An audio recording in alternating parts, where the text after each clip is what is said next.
Ang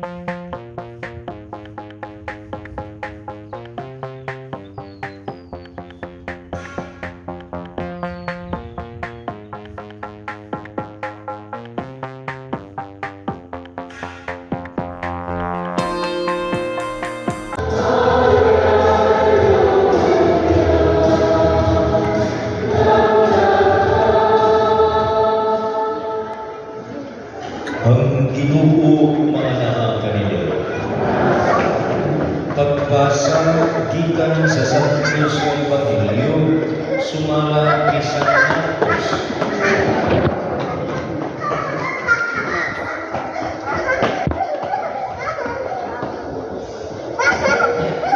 Namaling ang mga apostoles ug nakikita sila kang Jesus ug ilang isugilon kaniya ang tanan nila ug nahimo ug natulog. Daghan kaayo ang mga tao nga nagpuli-puli pagpangabot ug pagpanlakaw. Tungod niini, si Jesus ug ang iyang mga tinunan wala na higayon bisan gani sa pagpangabot. Busa niyo si Jesus sa iyang mga tinunan. Mangadto kita sa dapit nga araw aron makapahulay kang Juday. Busa na naman sila sa usa ka sakayan ug nangadto sa usa ka dapit nga araw. Apan daghang mga tao ang nakakita sa ilang pagpila kung nailahan sila nain.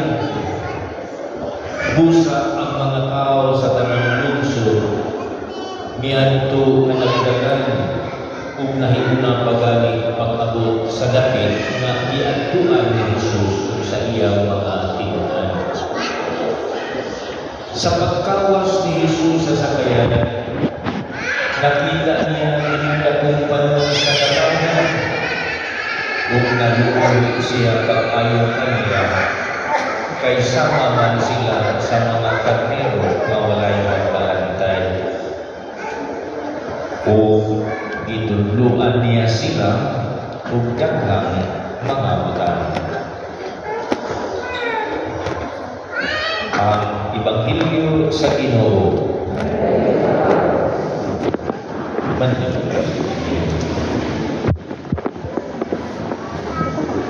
Mga kaigsunan, kagalinang buntag at isundan na akong pagpaambit ng ikanapulo-pulo na linggo sunod sa kanyang tubig sa kalendaryo sa simbahan.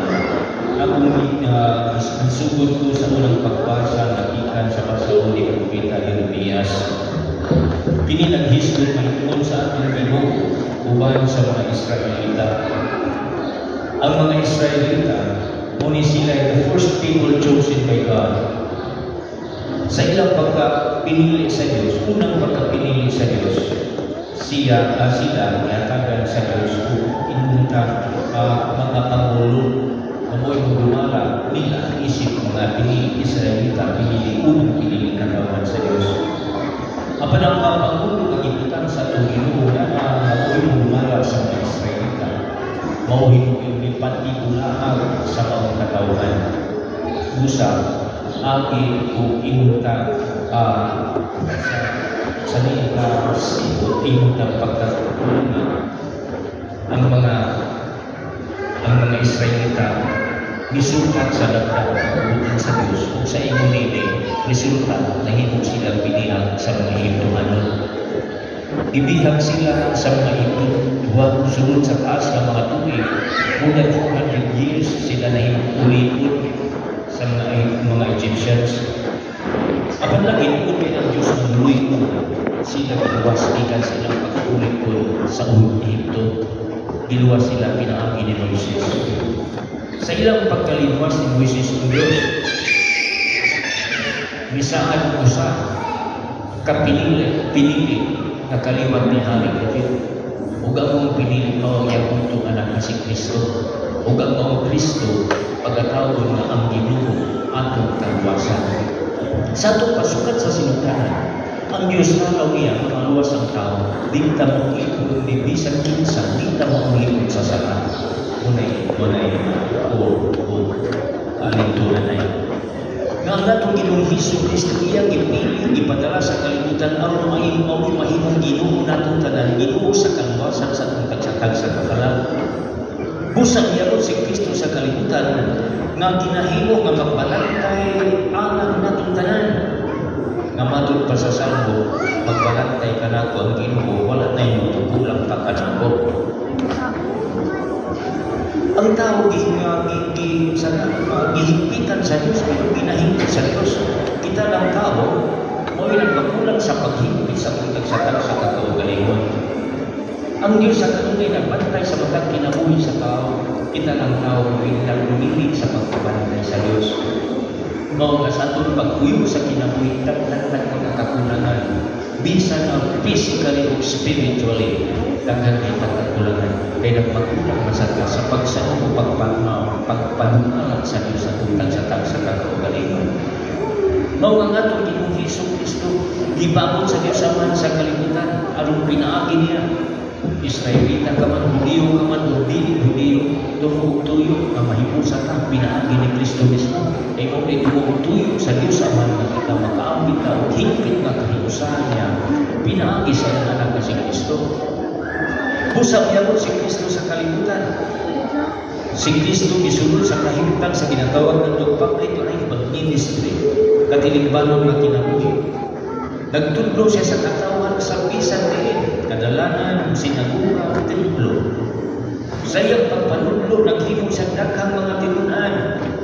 Sa mga tinunan ngayang nagpili para sa lain na puluhan, magitawag niya mga apostoles, iyang kaabang, aron pagdala sa mensahe sa Diyos Ama na ilang nakatunan gikan sa atong Ginoong Hesus Kristo. Kusang mga apostoles sa atong Ginoong Hesus Kristo iyang ipadala sa nagkalain-lain mga dakit tinaguna sumala sa kasaysayan sa laing bahin sa Ebanghelyo. Nanlakaw sila. Nagsangyaw sila sa mensahe sa kaluwasan, nagsangyaw sila mahitungod sa ginhanan sa Diyos. Nag-ayaw sila sa daghang mga masakiton. Naghilin sila o daghang mga daotang espiritu. Busa, muning Ebanghelyo karon. Nagikan sa ilang tahas, namayag sila ngadto sa atong Ginoong Hesus Kristo aron pag-report o pagsugilon sa ilang nahimo. Kay they were so successful sa ilang misyon. Malipayod sila nag-report sa atong Ginoong Hesus Kristo. Apandaan ni silang ipadanan, ipasidatan sa itong Ginoong Hesus Kristo na nakaayon ng mga balatian sa sakit sa tao, nakahingilin ng mga daotang espiritu, di na tungkol sa inyong katakos, kundi tungkol na sa authority o sa kahog sa Diyos na ipaambit sa Diyos ni Hatinyo, dili tungkol sa inyong sa kabanito tungkol sa banito.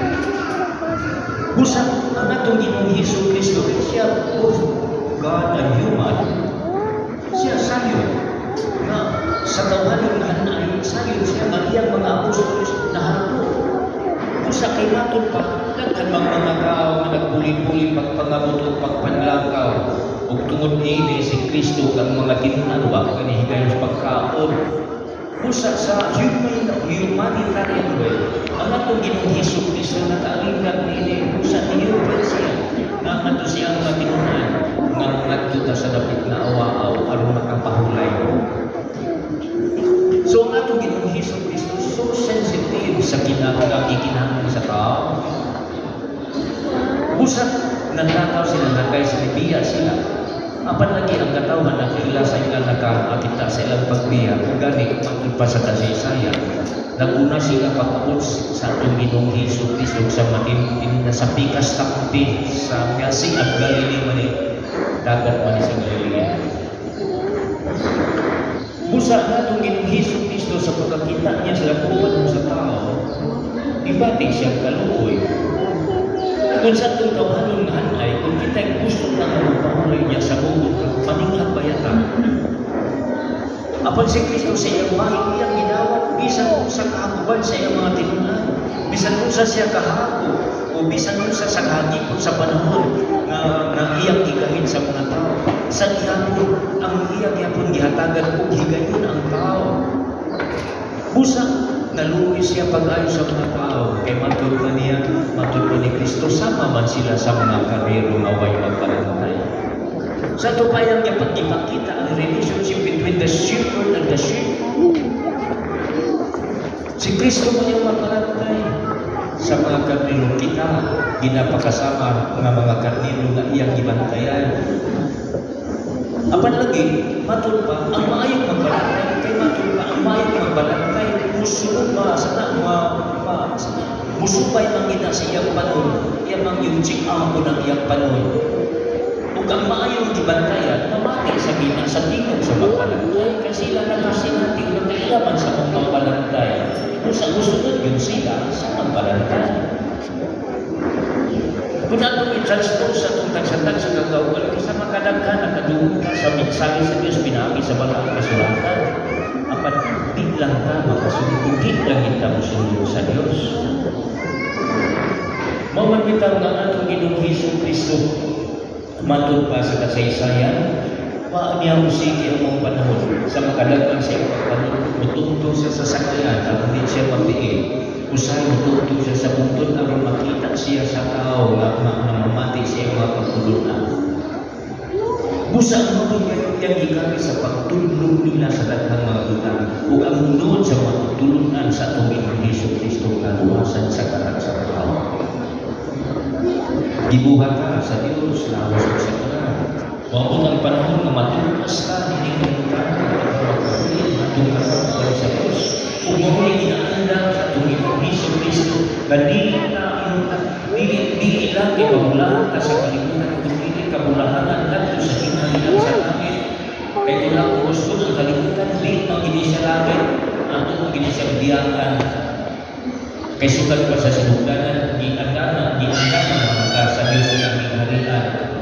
Kaya ang kalimutan di mangisiyang ang langit sa Diyos, kung sa kami siya ng kahigayunan, nang ipaambit sa Diyos na tungkanan, ato ginisiyang kaligdan at biyaan. Kung saan itong kagiyan ini mo, pahaling ka, sama sa mga apostolis mo, pahaling ka ato sa Diyos, murikor ka, kung sa ato na hinuling kinabuhi. Angay pata sa kinghalian sa Diyos, magdilig lang.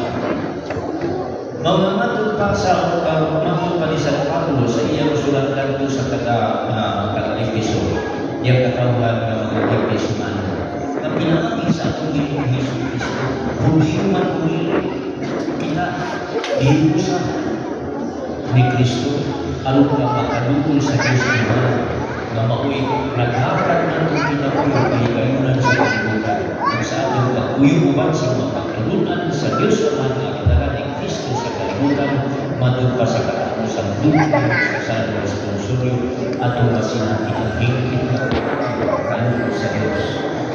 Sa atong pagdawat sa higit na kayo kaloob sa Diyos, mag-uyog ka, ban sa Diyos iyang banay sa kikalunan sa amin, sa tanang katuligan, sa mga katuligan, sa kakatuligan, meaning may katapusan. Maunay atong itinguha sa atong pagpapatuloy kama na sa umaabot kayunan o abot yung kaungan sa balay sa Diyos.